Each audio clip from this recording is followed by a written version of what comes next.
നമസ്കാരം. രാത്രിയുടെ നിശബ്ദതയിൽ കമ്പ്യൂട്ടർ സ്ക്രീനിലെ മിന്നിമറയുന്ന കോഡുകൾക്കിടയിൽ നിന്ന് ഒരാൾ ലോകത്തെ മാറ്റിമറിക്കാൻ പോകുന്ന ഒരു വിപ്ലവത്തിന് തുടക്കമിട്ടു. ആ വിപ്ലവകാരിയുടെ പേര് സതോഷി നക്കാമോട്ടോ. പക്ഷെ ആ പേര് ഒരു മുഖംമൂടി മാത്രമായിരുന്നു. ലോകത്തിലെ ഏറ്റവും വലിയ 10 സമ്പന്നരുടെ പട്ടികയിൽ തന്റെ പേര് ചേർക്കപ്പെടുമ്പോഴും വിപണിയിൽ കോടികൾ മറിയുമ്പോഴും ഒരു നിഴൽ പോലെ അയാൾ എവിടെയോ മറഞ്ഞിരിക്കുന്നു. സ്വന്തം സൃഷ്ടിയായ ബിറ്റ്കോയിൻ ലോകത്തെ പിടിച്ചു കുലുക്കുമ്പോൾ അതിന്റെ സൃഷ്ടാവ് മാത്രം എന്തിന് അപ്രത്യക്ഷനായി? അധികാരത്തിന്റെ ഇടനാഴികളോ പണത്തിന്റെ പ്രലോഭനങ്ങളോ അയാളെ തളച്ചിട്ടില്ല. 11 ലക്ഷം ബിറ്റ്കോയിനുകൾ തന്റെ ഡിജിറ്റൽ വാലറ്റിൽ ഉറങ്ങിക്കിടക്കുമ്പോഴും ഒരു സെന്റ് പോലും ചെലവാക്കാതെ അയാൾ കാത്തു സൂക്ഷിക്കുന്ന ആ രഹസ്യം എന്താവാം? ലോകം മുഴുവൻ അയാളെ തേടുന്നു. രഹസ്യാന്വേഷണ ഏജൻസികളും മാധ്യമപ്പടയും സാങ്കേതിക വിദഗ്ധരും അയാളുടെ ഒരു ചെറിയ കാൽപ്പാടിനായി ഇന്നും കാത്തിരിക്കുന്നു. എന്നിട്ടും സാങ്കേതിക വിദ്യയുടെ ഈ അതിപ്രസര കാലത്ത് ഒരു മനുഷ്യൻ എങ്ങനെ ഇത്രമേൽ അദൃശ്യനായി തുടരുന്നു എന്നത് ചരിത്രത്തിലെ തന്നെ ഏറ്റവും വലിയ സമസ്യയാണ്. സതോഷി വെറും ഒരു മനുഷ്യനാണോ, അതോ ലോകക്രമത്തെ തകിടം മറിക്കാൻ വന്ന ഏതെങ്കിലും രഹസ്യ സംഘടനയുടെ പ്രതിനിധിയോ? ഉത്തരമില്ലാത്ത ചോദ്യങ്ങൾക്കും അവസാനിക്കാത്ത തിരച്ചിലുകൾക്കുമിടയിൽ സതോഷി നക്കാമോട്ടോ എന്ന നിഗൂഢത ഇന്നും ലോകത്തിനു മുന്നിൽ ഒരു ചോദ്യചിഹ്നമായി അവശേഷിക്കുന്നു. ആ അദൃശ്യനായ കോടീശ്വരന്റെ ലോകത്തേക്ക് നമുക്കൊന്ന് പോയി നോക്കാം. 21ാം നൂറ്റാണ്ടിലെ ഏറ്റവും വലിയ സാങ്കേതിക വിപ്ലവത്തിന് തിരിതെളിച്ചിട്ടും ഇന്നും ലോകത്തിന് മുന്നിൽ മറഞ്ഞു നിൽക്കുന്ന വളരെ വിചിത്രനായ ഒരു പ്രതിഭ സതോഷി നക്കാമോട്ടോ എന്നാണ് ആ മനുഷ്യന്റെ പേര്. ഇന്നും മനുഷ്യനാണോ അല്ലെങ്കിൽ അന്യഗ്രഹ ജീവിയാണോ എന്ന് പോലും അറിയാത്ത ആ ഒരു നിഗൂഢതയാണ് ആ പേര്.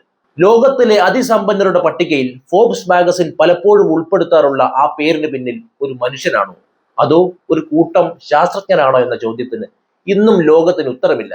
ആരും അദ്ദേഹത്തെ കണ്ടിട്ടില്ല എന്ന കാര്യം മാത്രം വ്യക്തമാണ്. കോടിക്കണക്കിന് ഡോളർ മൂല്യമുള്ള സ്വത്തിന് ഉടമയായിട്ടും സ്വന്തം മുഖമോ ശബ്ദമോ ലോകത്തിന് മുന്നിൽ വെളിപ്പെടുത്താതെ ഇത്രയേറെ കാലം ഒളിവിലിരിക്കാൻ കഴിയുന്നെന്നത് ഇദ്ദേഹത്തെ ലോകത്തിലെ ഏറ്റവും വലിയ നിഗൂഢതയായി അവശേഷിപ്പിക്കുന്നു. 2008 ആഗോള സാമ്പത്തിക പ്രതിസന്ധിയുടെ കാലത്താണ് ബാങ്കുകളെയും സർക്കാരുകളെയും ആശ്രയിക്കാതെ ഡിജിറ്റലായി പണം കൈമാറാൻ കഴിയുന്ന ബിറ്റ്കോയിൻ എന്ന ആശയം സതോഷി അവതരിപ്പിച്ചത്. കേവലം 9 പേജുള്ള ഒരു പ്രബന്ധത്തിലൂടെ ലോക സാമ്പത്തിക ക്രമത്തെ തന്നെ മാറ്റിമറിക്കാൻ ഇദ്ദേഹത്തിന് സാധിച്ചു. സതോഷി നക്കാമോട്ടോയുടെ സമ്പത്തിനെ കുറിച്ചുള്ള കണക്കുകൾ ആരെയും അമ്പരപ്പിക്കുന്നതാണ്. ബിറ്റ്കോയിന്റെ പ്രാരംഭഘട്ടത്തിൽ അദ്ദേഹം ഖനനം ചെയ്തെടുത്ത ഏകദേശം 11 ലക്ഷം ബിറ്റ്കോയിനുകൾ ഇന്നും അദ്ദേഹത്തിന്റെ ഡിജിറ്റൽ വാലറ്റുകളിൽ സുരക്ഷിതമായി ഇരിപ്പുണ്ട്. ബിറ്റ്കോയിന്റെ വിപണി മൂല്യം ഉയരുമ്പോൾ സതോഷി ചിലപ്പോഴൊക്കെ ലോകത്തിലെ ഏറ്റവും വലിയ 10 സമ്പന്നരുടെ പട്ടികയിൽ വരെ എത്താറുണ്ട്. എന്നാൽ അതിശയിപ്പിക്കുന്ന കാര്യം, തന്റെ കൈവശമുള്ള ഈ ഭീമമായ തുകയിൽ നിന്നും ഒരു പൈസ പോലും ഇന്ന് വരെ അദ്ദേഹം ചെലവാക്കിയിട്ടില്ല എന്നതാണ്. ഒരു മനുഷ്യന് ഇത്രയേറെ സമ്പത്ത് കൈവശം വെച്ചുകൊണ്ട് എങ്ങനെ ഇത്ര കാലം പ്രലോഭനങ്ങൾക്ക് വഴങ്ങാതെ അജ്ഞാതനായി തുടരാൻ കഴിയുന്നു എന്നത് ലോകത്തെ അത്ഭുതപ്പെടുത്തുന്നു. സതോഷിയെ കണ്ടെത്താൻ ലോകമെമ്പാടുമുള്ള മാധ്യമങ്ങളും രഹസ്യാന്വേഷണ ഏജൻസികളും വർഷങ്ങളായി ശ്രമിച്ചുകൊണ്ടിരിക്കുകയാണ്. ലണ്ടനിലെ ടൈംസ് പത്രത്തിലെ തലക്കെട്ടുകൾ സൂചിപ്പിച്ചും ഇംഗ്ലീഷ് ഭാഷാ ശൈലി വിശകലനം ചെയ്തും അദ്ദേഹം ഒരു ബ്രിട്ടീഷുകാരനാണെന്നും അതല്ല അദ്ദേഹം ജപ്പാൻകാരനാണെന്നും പലരും വാദിക്കുന്നുണ്ട്. ഡോറിയൻ നക്കാമോട്ടോ, നിക് സാബോ, ക്രെയ്ഗ് റൈറ്റ് തുടങ്ങിയ പല വ്യക്തികളുടെയും പേരുകൾ സതോഷി എന്ന ലേബലിൽ ഉയർന്നു വന്നെങ്കിലും ആധികാരികമായ തെളിവുകൾ ഇന്നും ലഭ്യമല്ല. 2010 ഡിസംബറിൽ ക്രിപ്റ്റോ കമ്മ്യൂണിറ്റിക്ക് അയച്ച അവസാന സന്ദേശത്തിന് ശേഷം അദ്ദേഹം പൂർണ്ണമായും അപ്രത്യക്ഷനായി. തന്റെ സൃഷ്ടിക്ക് ഒരു ഉടമസ്ഥൻ ഉണ്ടാവുന്നത് ബിറ്റ്കോയിന്റെ സ്വതന്ത്രമായ നിലനിൽപ്പിന് തടസ്സമാകുമെന്ന് അദ്ദേഹം വിശ്വസിച്ചിട്ടുണ്ടാകും. അധികാരവും പണവും മനുഷ്യനെ തേടി വരുമ്പോൾ അവ രണ്ടിനെയും അവഗണിച്ചുകൊണ്ട് ഒരു വിപ്ലവത്തിന് വിത്തിട്ട് മടങ്ങിയ ഈ അദൃശ്യ കോടീശ്വരൻ ഒരുപക്ഷെ ചരിത്രത്തിലെ ഏറ്റവും വലിയ ചോദ്യചിഹ്നമായി നിലകൊള്ളുന്നു. ഇദ്ദേഹത്തെ കണ്ടെത്താൻ പലരും ശ്രമിച്ചു എന്ന് പറഞ്ഞല്ലോ. സതോഷി നക്കാമോട്ടോയെ കണ്ടെത്താൻ ലോകത്തിന്റെ വിവിധ കോണുകളിൽ നിന്ന് നടന്ന അന്വേഷണങ്ങൾ ഏതൊരു ക്രൈം ത്രില്ലറിനെയും വെല്ലുന്നതാണ്. പത്രപ്രവർത്തകർ, ക്രിപ്റ്റോഗ്രാഫർമാർ, ഡാറ്റ അനലിസ്റ്റുകൾ എന്നിവരടക്കം ഈ രഹസ്യത്തിന്റെ ചുരുളഴിക്കാൻ വർഷങ്ങളായി ശ്രമിക്കുന്നു. അതിൽ ഏറ്റവും പ്രധാനപ്പെട്ട ചില അന്വേഷണങ്ങൾ നമുക്ക് നോക്കാവുന്നതാണ്. ഏറ്റവും ശ്രദ്ധേയമായ അന്വേഷണം നടന്നത് 2014 ന്യൂസ് വീക്ക് മാഗസിനിലൂടെയാണ്.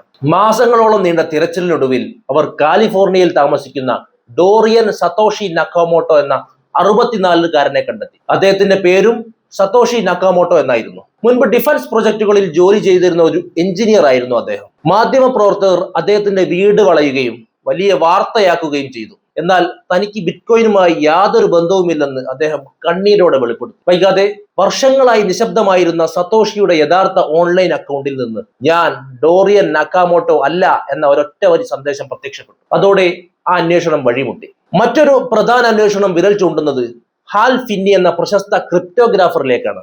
സതോഷിയിൽ നിന്ന് ആദ്യമായി ബിറ്റ്കോയിൻ സ്വീകരിച്ച ഒരു വ്യക്തിയായിരുന്നു അദ്ദേഹം.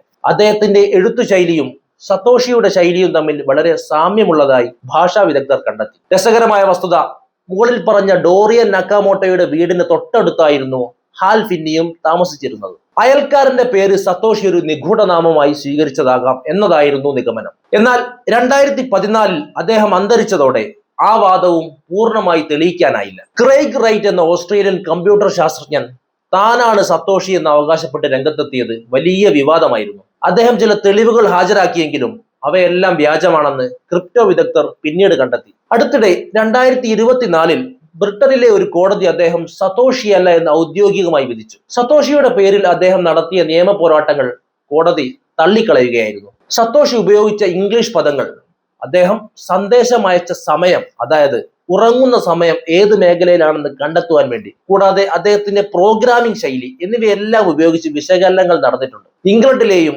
അമേരിക്കയിലെയും പല പ്രമുഖ ശാസ്ത്രജ്ഞരുടെയും പേരുകൾ ഇതിലൂടെ ഉയർന്നു വന്നു. നിക് സാബോ എന്ന വ്യക്തിയാണ് ഇതിന് മുൻപന്തിയിലുള്ളത്. ബിറ്റ്കോയിന് മുമ്പേ സമാനമായ രീതിയിൽ ബിറ്റ് ഗോൾഡ് എന്ന ആശയം അവതരിപ്പിച്ചത് ഇദ്ദേഹമായിരുന്നു. HBO പോലുള്ള വലിയ മാധ്യമ സ്ഥാപനങ്ങൾ ഡോക്യുമെന്ററികളിലൂടെ ഈ അന്വേഷണം തുടരുന്നുണ്ടെങ്കിലും സതോഷി നക്കാമോട്ടോ ഇന്നും ഒരു നിഴലായി തുടരുന്നു. തന്റെ വാലറ്റിലെ പണം അനക്കാതിരിക്കുന്നതും ഒരു ഡിജിറ്റൽ തെളിവ് പോലും അവശേഷിപ്പിക്കാത്തതും ഈ മനുഷ്യനെ ലോകത്തിൽ ഏറ്റവും ബുദ്ധിമാനായ അദൃശ്യ വ്യക്തിയാക്കി മാറ്റുന്നു. ഈ വ്യക്തിയുടെ പക്കലുള്ള 11 ലക്ഷം ബിറ്റ്കോയിനുകൾ എന്നെങ്കിലും വിപണിയിൽ എത്തിയാൽ എന്ത് സംഭവിക്കുമെന്ന ചോദ്യം ഉയർന്നു വന്നേക്കാം.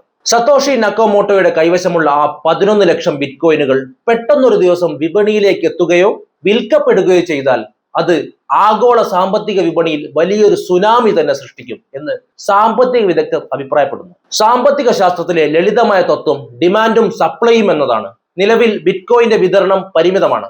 എന്നാൽ സതോഷി തന്റെ വാലറ്റിലുള്ള വലിയൊരു ശതമാനം ബിറ്റ്കോയിനുകൾ വിൽക്കാൻ തുടങ്ങിയാൽ വിപണിയിൽ ബിറ്റ്കോയിനുകളുടെ എണ്ണം പെട്ടെന്ന് വർദ്ധിക്കുകയും അതിന്റെ മൂല്യം കുത്തനെ ഇടിയുകയും ചെയ്യും. ഇത് നിക്ഷേപകർക്കിടയിൽ പരിഭ്രാന്തി സൃഷ്ടിക്കുകയും ബിറ്റ്കോയിൻ 0 വിലയിലേക്ക് വരെ താഴാൻ കാരണമാവുകയും ചെയ്തേക്കാം. ബിറ്റ്കോയിൻ എന്നത് ഒരു വ്യക്തിയുടെ നിയന്ത്രണത്തിലല്ലാതെ സ്വതന്ത്രമായി നിലനിൽക്കുന്ന ഒന്നാണെന്നാണ് ആളുകൾ വിശ്വസിക്കുന്നത്. എന്നാൽ സതോഷി പണം പിൻവലിക്കാൻ തുടങ്ങിയാൽ ഈ വിപ്ലവത്തിന്റെ സൃഷ്ടാവ് തന്നെ ഈ സിസ്റ്റത്തെ കൈവിടുകയാണോ എന്ന ഭയം നിക്ഷേപകരിൽ ഉണ്ടാകും. സതോഷി ആരാണ് എന്നതിനേക്കാൾ സതോഷി എവിടെയാണ്, അല്ലെങ്കിൽ അദ്ദേഹം എന്താണ് ചെയ്യാൻ പോകുന്നത് എന്നതാണ് ക്രിപ്റ്റോ വിപണിയെ സംബന്ധിച്ചിടത്തോളം ഭയപ്പെടുത്തുന്ന ചോദ്യം. ക്രിപ്റ്റോ ലോകത്ത് വലിയ അളവിൽ നാണയങ്ങൾ കൈവശം വെച്ചിരിക്കുന്നവരെ തിമിംഗിലങ്ങൾ എന്നാണ് വിളിക്കുന്നത്, അഥവാ വെയിൽസ്. സതോഷിയാണ് ഇതിൽ ഏറ്റവും വലിയ തിമിംഗിലം. അദ്ദേഹം തന്റെ വാലറ്റ് ചലിപ്പിച്ചു എന്നത് കണ്ടാൽ തന്നെ ആധുനിക അൽഗോരിതങ്ങളും ട്രേഡിംഗ് ബോട്ടുകളും അത് തിരിച്ചറിയുകയും സെക്കൻഡുകൾക്കുള്ളിൽ വിപണി പ്രതികരിക്കുകയും ചെയ്യും. ഇത് ലോകമെമ്പാടുമുള്ള ഓഹരി വിപണികളെ പോലും പരോക്ഷമായി ബാധിച്ചേക്കാം. ബിറ്റ്കോയിന്റെ എക്സ്ചേഞ്ച് ലിസ്റ്റുകളിൽ സതോഷിയുടെ ഈ വാലറ്റുകളെ ഒരു വലിയ റിസ്ക് ഫാക്ടർ ആയിട്ടാണ് രേഖപ്പെടുത്തിയിരിക്കുന്നത്. അതായത് സതോഷി മരിച്ചു പോയിരിക്കാം, അല്ലെങ്കിൽ അദ്ദേഹം തന്റെ പാസ്വേഡ് നശിപ്പിച്ചു കളഞ്ഞിരിക്കാം എന്നാണ് പലരും കരുതുന്നത്.